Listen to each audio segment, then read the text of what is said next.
Chegamos ao episódio 4 da sexta e última temporada de The Handmaid's Tale. O episódio foi lançado hoje nos Estados Unidos, mas só chega ao Brasil na quarta-feira que vem pelo streaming do Paramount+. Como eu já tive acesso ao episódio, eu vou fazer a minha análise aqui sobre ele, contando tudo o que achei, mas se você quiser ver a minha análise sobre o episódio anterior, o episódio 3, que chega nessa semana no Brasil, o link desse vídeo vai estar aqui na descrição. Só lembrando que esse vídeo aqui contém spoilers da temporada e também queria pedir que, se você não é inscrito no meu canal, por favor se inscreva. Eu tô fazendo uma cobertura completa da série aqui no canal, com pelo menos 3 vídeos por semana sobre The Handmaid's Tale. Bom, esse episódio 4 se chama Promoção e dá sequência aos eventos do episódio 3, mas sem grandes acontecimentos, o que me preocupa um pouco, na verdade. Mas eu vou falar melhor sobre isso mais pra frente aqui no vídeo. Bom, o episódio é dirigido pela Natália Leite, que por sinal é brasileira. Eu fiquei muito surpreso com isso. Ela é de São Paulo, mas construiu toda a sua carreira como diretora lá nos Estados Unidos. Esse já é o terceiro episódio que ela dirige na série. Os 2 primeiros foram da 5ª temporada, que foram o episódio 7 e o episódio 8. E ainda nessa temporada ela vai dirigir mais 2 novos episódios, o próximo, que é o 5º, chamado Janine, e o 6º, que se chama Surpresa. Tô bem curioso para ver esse episódio, que é o seguinte, né, chamado Janine, que é o nome de uma das personagens mais queridas de toda a série. E é interessante essa relação que The Handmaid's Tale tem com o Brasil. No segundo episódio, inclusive, dessa temporada, a June diz para a mãe dela que quando foi procurar ela, quando Gilead já tinha tomado o poder, acabou vendo que destruíram a imagem do Cristo Redentor que ela tinha na sala dela. Ela fala, inclusive, que destruíram a estátua do Brasil. Eu achei fofo como ela fala. Eu acho que a audiência do Brasil sobre a série deve ser muito boa. E além disso, a atriz Elizabeth Moss é muito amiga do ator Wagner Moura desde quando eles atuaram na série Iluminadas. Frequentemente um fala sobre o outro em entrevistas, dá pra ver que eles têm uma proximidade muito grande. Então eu acho que ela tem uma relação muito especial com o Brasil e os brasileiros, e é muito legal ver isso. Isso reflete em The Handmaid's Tale, porque, como eu falei, o fato dela ter mencionado o Brasil, eu acho que foi um leve ato ali de carinho com nós brasileiros. Deixa aqui nos comentários se você sabia disso, sabia que tinha brasileiro na produção, como a diretora, a Natália Leite, se sabia que a Elizabeth Moss era amiga pessoal, né, do Wagner Moura, e se tinha notado também que a June tinha falado sobre o Brasil no segundo episódio, deixa aqui nos comentários. Enfim, agora voltando ao episódio, eu acho que o criador da série, que é o Bruce Miller, que também é um dos roteiristas, tá sendo bastante ousado nessa temporada. Na minha visão, ele tá preparando o terreno pra gente ter um final épico, só que com isso tá fazendo os primeiros episódios da série serem um pouco mais lentos. Pra mim, somente o primeiro episódio é de fato eletrizante, com toda a viagem da Serena e da June no trem e o encontro da June com a sua mãe, que deixou realmente o episódio muito marcante. Já o segundo e o terceiro episódio teve alguns lampejos aí de momentos realmente extremamente marcantes, e além disso foram um pouco mais mornos, claro, com muita coisa acontecendo, a trama realmente tá se movendo, mas não daquela forma que a gente tá acostumado a ver em The Handmaid's Tale. Todas aquelas tensões, aquela trilha que deixa você muito aflito, né? Enfim, todas aquelas coisas que é muito característico de The Handmaid's Tale, a gente não tá vendo aqui no começo dessa temporada. E eu esperava que isso fosse mudar nesse 4º episódio, principalmente com a promo que eles lançaram na semana passada, onde tinha muita coisa acontecendo. Claro que depois eu descobri que, na verdade, era uma promo do restante da temporada, com várias outras cenas de outros episódios, além das que tinha ali, de fato, do episódio 4. Mas o fato é que, na verdade, esse episódio 4 foi um episódio muito mais introdutório sobre a guerra que está por vir. Mas o que me preocupa mesmo é que a gente basicamente tem mais 5 episódios pro fim dessa história. E eu tenho medo de que tudo fique muito corrido até o final. A gente já viu diversas histórias que deixam todos os arcos para serem resolvidos no último episódio e acaba deixando várias pontas soltas e muita coisa sem resolver. Eu espero de verdade que isso não aconteça com The Handmaid's Tale. Mas enfim, tivemos sim alguns desenrolar das tramas nesse episódio e vamos falar dele agora. Para começar pelo Lawrence, que eu acho que foi o personagem que mais movimentou a história nesse episódio. Ele acabou construindo uma relação muito bonita com a Angela, que na verdade se chama Charlotte e é a filha lá da Janine. Ela já tinha aparecido antes no escritório dele e a gente viu até como ela cresceu, né? E ela tá ruiva como a sua mãe. E agora ela entrega pra ele um desenho que ela fez. O Lawrence conversa com ela e fala que ela é uma verdadeira artista e que a sua esposa verdadeira iria gostar, dando a entender que a Naomi não é a sua esposa de verdade. A Naomi, que por sinal aparece nessa cena e briga com a Angela, Angela, a gente vê desde a primeira temporada como a Naomi não tem nenhum tato com a criança, mostrando que não é só porque você quer ser mãe que você tem vocação para ser uma. Enfim, depois a Naomi tenta se aproximar do Lawrence, mas ele acaba recusando ela completamente. A gente sabe que o Lawrence é fiel a Eleanor desde quando ele não queria realizar as cerimônias com as aias. E já tinha ficado muito claro que esse casamento dele com a Naomi era de fachada, só que eu acho que ela não tinha entendido isso. Na verdade, me surpreenderia se eles tivessem alguma relação de afeto ali. Na verdade, pro Lawrence, aquele casamento foi um interesse ali de poder, ele precisava de uma esposa e ela de um marido, e foi por isso que eles acabaram se casando. E aí, nesse episódio, mais uma vez, a virilidade do Lawrence é colocada à prova. A gente já tinha visto na terceira temporada que ele foi obrigado a realizar a cerimônia com a June na frente da esposa dele, da Eleanor, e isso acabou destruindo, né, a sua esposa, e ela acabou morrendo por causa disso. E aqui, mais uma vez, isso é colocado à prova. Isso porque acontece uma cerimônia, e é aquela cerimônia que a gente vê no trailer da temporada, que é basicamente para nomear o Lawrence como alto comandante. Esse é o nível mais alto dessa hierarquia, com comandantes muito poderosos que ditam o que vai acontecer em Gilead. A ideia dele de construir a Nova Belém realmente fez ele ser muito bem sucedido entre os outros comandantes. E quem diria, né? Na quarta temporada, ele quase foi executado pelo plano da June de levar as crianças para o Canadá, e agora ele se tornou um dos comandantes mais poderosos de Gilead. Isso que eu chamo de sair de situações conflitantes com a sua inteligência. Bom, e após essa coroação aí que nomeou o Lawrence como o comandante do alto escalão, todos os comandantes decidiram comemorar na casa de Jezebel. O comandante Wharton e o Nick decidem não ir, mesmo o Lawrence basicamente implorando pro Nick não deixar ele ali sozinho. Parecem mais aqueles casos de homens que levam um jovem, quando acaba de fazer a maioridade, para esses lugares, né, para provar como eles são homens e másculos e tudo mais. Isso é muito comum entre os homens e pareciam que estavam levando o Lawrence ali para perder a virgindade dele, sabe? Ficou essa sensação. É então que o Lawrence acaba indo lá para a casa de Jezebel, totalmente contra a sua vontade. Chegando lá, ele encontra Janine, e essa é mais uma vez a parte mais interessante do episódio. No episódio 3 também, na minha opinião, o momento mais interessante é quando a tia Lídia encontra a Janine lá na casa de Jezebel. Aqui é a mesma coisa. Enquanto os comandantes estão reunidos ali, a Janine aparece. Inclusive, a transição da cena anterior, que eu vou falar mais pra frente, da June descobrindo que a Janine tá lá, pra cena em que ela aparece, essa transição é muito boa, é muito bem feita. Gostei bastante. Enfim, um comandante ali, muito nojento, basicamente humilha a Janine. Ele faz ela miar, ele diz que ela pertence a ele e tudo mais. Todas essas coisas aí nojentas que a gente já viu os comandantes fazer. Depois ele percebe que ela e o Lawrence já se conheciam e deixa ele meio que usar ela dessa vez. Os comandantes sempre foram muito escrotos lá na casa de Jezebel, mas dessa vez eles se superaram. E eu acho que isso foi importante para fazer a gente sentir raiva deles e depois ficarmos satisfeitos quando eles finalmente morrerem, com o plano, né, que vai acontecer aí nos próximos episódios. Mas então, mais uma vez, o Lawrence se tranca com a mulher para fingir que faz sexo com ela. Olha, eu acho que não é pra gente ter pena do Lawrence não, tá? Por mais que ele não seja escroto como os outros comandantes, ele é parte do problema. Na verdade, ele é um deles. Então não se engane com esse rosto fofinho dele, com esse jeito manso dele de ser, porque ele é, de fato, um dos grandes problemas de Gilead. E bom, enquanto eles estão trancados lá no quarto, os dois conversam. O Lawrence disse que evitou que a Janine morresse devagar nas colônias ou morresse rápido no mudo. Levar ela para casa de Jezebel foi a forma de salvar a vida dela. Mas aí a que custo, né? A Janine não tá nada bem da cabeça depois de tudo que ela passou, e talvez para ela até morrer de uma forma rápida no muro, talvez fosse melhor para ela do que passar por todo aquele sofrimento mais uma vez. Tem um momento ali na quarta temporada que ela fala pra tia Lídia que ela prefere morrer do que voltar a ser Aya novamente. Então já dá pra ver o quão essa personagem tá fragilizada. Então ninguém nunca fez o bem pra ela, nem a tia Lídia fazendo bem pra ela, tentando protegê-la, muito menos o Lawrence, sabe? Bom, nessa cena a Janine devolve o xingamento da Naomi do episódio passado e chama ela de vadia também.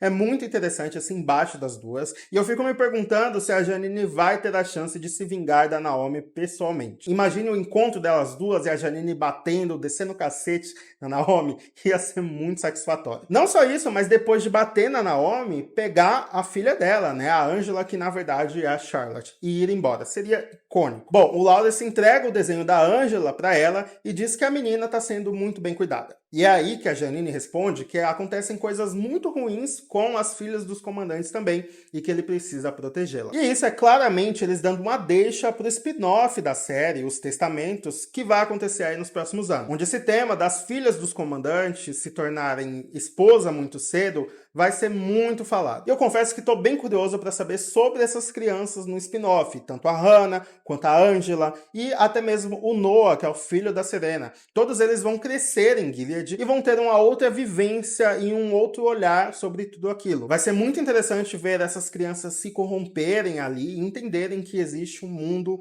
muito melhor lá fora. E claro, gente, a existência desse spin-off é um spoiler de que Gilead não vai acabar nessa temporada. Gilead não vai acabar no fim de The Handmaid's Tale. Provavelmente vai ficar, sim, muito enfraquecido, mas já é de se esperar que essa história não vai acabar aqui, né? Afinal, essas grandes ditaduras, elas não acabam de uma forma muito simples e nem muito rápida, então provavelmente muita coisa ainda vai acontecer. Mas enfim, mais pra frente no episódio, a gente tem uma cena muito fofa do Lawrence com a Angela. Ele tá lendo o livro A Princesinha pra ela e diz que era o livro favorito da Eleanor quando era criança. Esse livro é um clássico da literatura inglesa e as crianças devem gostar bastante dele. No fim do episódio, inclusive, depois que sobem os créditos, tem a voz do Lawrence lendo o livro pra ela. Bom, acho que de alguma forma o Lawrence vai voltar lá pra casa de Jezebel para tentar ajudar a Janine no próximo episódio. Ele vive falando que a sua consciência não deixa ele em paz e com certeza ver a mãe da Angela naquelas condições deve afetar muito ele. Então, mais uma vez, o Lawrence vai deixar ali as suas emoções falarem mais alto e vai lá tentar ajudar a Janine e é aí que eu acredito que ele vai acabar encontrando a June. Isso porque a June vai para casa de Jezebel, eu vou falar um pouquinho disso mais pra frente, e tem uma cena no trailer que ela se depara com um carro que eu achava que era o carro do Nick, mas agora acho que é o carro do Lawrence. E aí no mesmo trailer tem uma outra cena do Lawrence dentro do carro, olhando para quem tá do lado de fora e falando, não é possível, ou algo assim. Então dá a entender que sim, eles vão se encontrar nesse momento. Então ele pode tentar ajudar a June nesse plano aí, de matar os comandantes de lá da casa de Jezebel, e de repente pode até se complicar com isso. Bom, agora eu vou falar do arco da Serena com o Wharton. Eles estão cada vez mais próximos e agora ficou óbvio para os dois que eles estão se gostando. A Serena vai até a casa dele para levar uma torta para Rose, na esperança de encontrar ele, claro. Os dois comem a torta, conversam e a gente descobre como ele conheceu ela. No terceiro episódio, quando eles se encontram pela primeira vez, ele fala sobre o momento que encontrou ela, mas não ficou muito claro como foi, se foi antes de Gilead, se foi durante, e agora finalmente ele falou sobre isso. Foi naquela viagem que ela, o Fred e a June foi para Washington para tentar resgatar a Nicole. Durante um baile que tem ali, a Serena e o Fred dançam e é o momento que o Wharton vê ela pela primeira vez. Ele fala que ficou ali encantado por ela e pediu a Deus para perdoar ele por cobiçar a mulher do próximo. E nesses diálogos dos dois, eles falaram bastante mal do Fred algumas vezes, viu? Ele fala inclusive que um homem de verdade apoiaria as decisões e a influência dela e não permitiria, claro, que cortassem seu dedo e tudo mais. Ele basicamente falou, olha, eu sou um homem melhor do que o seu marido foi, vamos comigo que vai dar certo. Aí tem a cena, né, que eles estão dançando na rua, né? A rua tá deserta, afinal tem poucos moradores ainda em Nova Belém, né? E é engraçado que enquanto tá todo mundo vivendo os seus dilemas de Gilead, a Serena e o Wharton só querem viver um grande e lindo romance. E a cena fica ainda mais cômica quando a tia Lídia aparece e se depara com os dois. A Serena fica muito sem graça e é bom demais ver isso. Eu não sei o objetivo deles em querer focar tanto nesse relacionamento dos dois, mas eu acho que vai fazer algum sentido aí futuramente, mais pro fim do episódio. Eu acho que o Wharton pode acabar morrendo, se dando mal, e a Serena pode fazer parte disso, e eu espero que ela faça parte disso. Mas o lance da tia Lídia me faz pensar como é se locomover pra Nova Belém. Tipo, a tia Lídia é responsável pelo Centro Vermelho, que fica lá em Gilead e acredito que seja longe de onde ela tá. E o que será que a tia Lídia estava fazendo ali na Nova Belém àquela hora? Enfim, é um pequeno detalhe, mas eu acho que é uma coisa que a temporada deveria se atentar mais, porque fica a impressão que é muito rápido transitar de um lado para o outro, sendo que na Nova Belém é literalmente literalmente uma ilha, pelo que eu entendi pelo menos. Então não é fácil e nem rápido ir até lá. Isso me lembra um pouco as últimas temporadas de Game of Thrones, onde os personagens percorriam por lugares por horas, sendo que no começo da série eles levavam dias para chegar até lá. Claro que isso é uma pequena coisa, tendo em vista toda a construção da série, mas enfim, são pequenos furos aí que a gente acaba, né, percebendo. Bom, falando ainda sobre a Nova Belém, a gente tem a cena da Rita chegando lá. Ela tinha falado que iria para lá para conhecer, principalmente porque descobriu que a sua irmã estava lá. E quando ela chega, é recebida pela Serena, que dá as boas-vindas a ela, mas é interrompida quando a irmã da Rita chega e as duas têm um encontro comovente. Aparentemente, ir para Nova Belém agora está bem concorrido, mas a Serena se encarregou de colocar a Rita na frente, porque a considera como amiga. A Rita já deixou claro que a Serena não é a sua amiga, que elas não são amigas, e eu acho que a Rita deve até guardar um ódio, um rancor ali dentro dela. A gente tem uma cena na promo da Rita segurando uma arma e apontando para alguém lá na Nova Belém. Será que essa pessoa é a Serena? Bom, não sei. Se tem alguém que pode se vingar da Serena e que tem motivos para isso, é a Rita. Depois a gente vai ter uma cena da Rita encontrando o Nick, e é muito doido, né, de pensar que eles eram meio que amigos ali, né? Eles eram os empregados dos Waterford. E ela até fala que viu ele, um menino, né, se tornar esse grande comandante poderoso. E aí ela diz que só vai agora para Nova Belém porque confia nele, né, e acredita que vai estar protegida ali de alguma forma. Ela também fala que vai esperar sua família, né, que tem o sonho de reunir toda a sua família que está lá em Gilead. E aí o Nick diz que isso pode levar 2 ou 3 anos. Então a gente pode começar a pensar que as pessoas de Gilead podem acabar indo para Nova Belém, de repente, com o passar do tempo, e aí que eles se encontrariam, né? Lá na 5ª temporada, o Lawrence conversa com a Junie, e ele diz que ela poderia ir para Nova Belém, que depois de algum tempo, a Hannah seria transferida para lá. Então dá a entender sim que as pessoas de Gilead podem acabar indo para lá em algum momento. Bom, agora vamos falar sobre o arco principal, que é envolvendo a Junie e os planos do Mayday. Eu acho que todo esse arco vai dividir opiniões. Isso porque agora, o Luke e a Moira querem lutar a todo custo na guerra contra Gilead. Se fossem temporadas anteriores, a Junie seria a primeira a apoiar eles e a tomar a frente de tudo. Mas o tempo passou, a Junie amadureceu, e ela agora quer que o Luke e a Moira não se envolvam nessa guerra e eles construam ali uma família feliz lá no Alasca. Só que agora é tarde demais. O Luke já é um dos líderes aí desse plano do Mayday e está arquitetando um plano para bombardear vários lugares. E o plano é o seguinte, pelos documentos que eles encontraram naquela missão lá do Luke e da Moira, eles têm os nomes dos comandantes extremistas que mandaram derrubar os aviões que iam resgatar a Hannah. A ideia é justamente matar eles lá na casa de Jezebel, que é onde eles vão estar comemorando. A Junie até fala ali em uma reunião que não precisa ser algo violento, basta envenenar eles, como ela fez lá na 4ª temporada. Mas é aí que uma das líderes lá do Mayday diz que justamente por causa disso, agora eles testam qualquer bebida ou comida que chegam até as casas de Jezebéis. Então o ataque vai ter que ser através da violência mesmo, pessoas com armas chegando e matando esses comandantes. Só que existem pessoas inocentes lá, né? Tanto as Martas, quanto as pessoas que trabalham lá e até mesmo as Jezebéis, né, que são as mulheres que são submetidas a tudo aquilo que a gente conhece. E é aí que a Moira se voluntaria para ir até lá para avisar essas pessoas que vai haver um confronto. E a partir disso, com a ajuda do Luke, eles vão explodir várias bombas, tanto em torres de transmissão, em galpões e no edifício federal de Gilead. Essas bombas, inclusive, vão sair da Nova Belém a caminho de Gilead. E aí tá tudo certo, todo mundo comprometido com o plano, mas a Junie tá muito incomodada. E eu acho que é uma mistura de vários sentimentos e algo ali envolvendo o ego também. Como esse plano não partiu da Junie e também ela não vai estar na linha de frente, isso deixa ela muito incomodada. Eu até entendo que ela quer proteger eles, mas esse sentimento de querer ser a heroína o tempo todo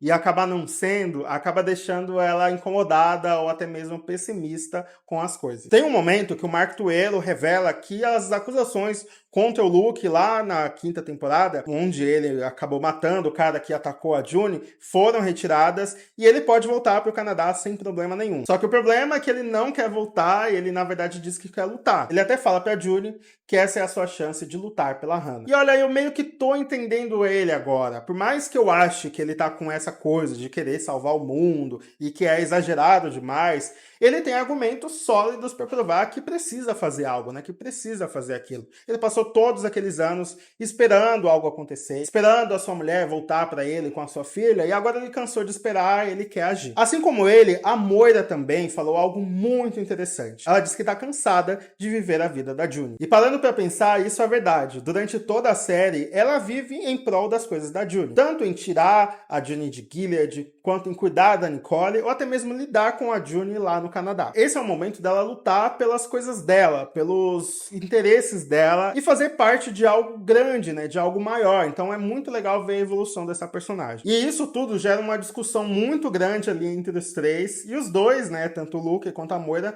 não concordam com a June. A June quer ir nessa missão no lugar da Moira, lá na casa de Jezebel, e aí mais uma vez vem esse sentimento de querer ser a heroína, tomando a frente de tudo. Os grandes heróis aí de histórias que estamos acostumados a ver são essas pessoas que querem tomar a frente de tudo, quer liderar e tudo mais, e aí quando eles não têm esse controle, né, talvez eles fiquem um pouco incomodados. E eu acho que o que tá acontecendo com a June. Só que aí a gente vai descobrir, principalmente pelos trailers, que as duas vão acabar indo lá pra casa de Jezebel. Principalmente porque elas descobrem que a Janine está lá. A June, inclusive, fala que a Janine é a sua irmãzinha. E eu achei esse momento muito bonito. E eu tenho certeza que vai ser um encontro emocionante das duas. Então, basicamente, o Luke vai pro seu plano com as bombas. Inclusive, a gente vê uma foto dele segurando uma arma e tal. Então, vai ter grandes confrontos aí envolvendo ele. Enquanto isso, a June e a Moira vão lá pra casa de Jezebel para avisar as pessoas que vai ter um conflito e também tirar a Janine de lá. Eu acho que a partir do próximo episódio a gente vai ter a Janine com elas. Isso vai ser muito legal. Eu tava achando que a Janine iria morrer nesse episódio que se chama Janine, né? O episódio que dá um nome a ela. Mas eu mudei de ideia, eu acho que isso não vai acontecer, porque a gente já viu no trailer também algumas cenas de todas elas vestidas de Aya e a Janine também tá ali junto. Então, ela provavelmente não vai morrer agora, graças a Deus. Eu tava muito preocupado com esse episódio. Eu acho que só vai ser um episódio focado nela mesmo. Talvez a gente saiba um pouco mais sobre o seu passado, enfim. E uma coisa que eu percebi agora é que não teve flashbacks ainda de ninguém nesses 4 primeiros episódios. E é curioso, porque a série trabalha com muitos flashbacks, né? E agora eles não usaram nenhum, pelo menos até o momento. E eu acho que também é um modo de falar, olha, vocês já sabem tudo sobre todo mundo, vamos focar agora no presente, né? O que eu gosto em partes. E bom, eu acho e espero também que no 5º episódio comece finalmente essa guerra. Já é o meio da temporada e as coisas precisam começar a acontecer. Lembrando que a temporada vão ter 10 episódios, né? E o 5º já vai ser a metade disso. Sério, passa muito rápido. Eu quero saber de vocês o que vocês acharam sobre tudo isso. Deixa aqui nos comentários. Lembrando que amanhã, se sair o vídeo da promo do episódio 5, eu trago um vídeo aqui falando tudo sobre ele. E na sexta-feira, sai vídeo respondendo os comentários de vocês nesse vídeo aqui. Então comente algo aqui que de repente o seu comentário vira parte do meu vídeo na sexta-feira. Não esqueça de se inscrever se não for inscrito, deixar o like que me ajuda bastante. Lembrando que eu tô fazendo cobertura também da série The Last of Us, a série lá da Max. Os vídeos vão estar aqui na descrição. E é isso, até a próxima. Tchau!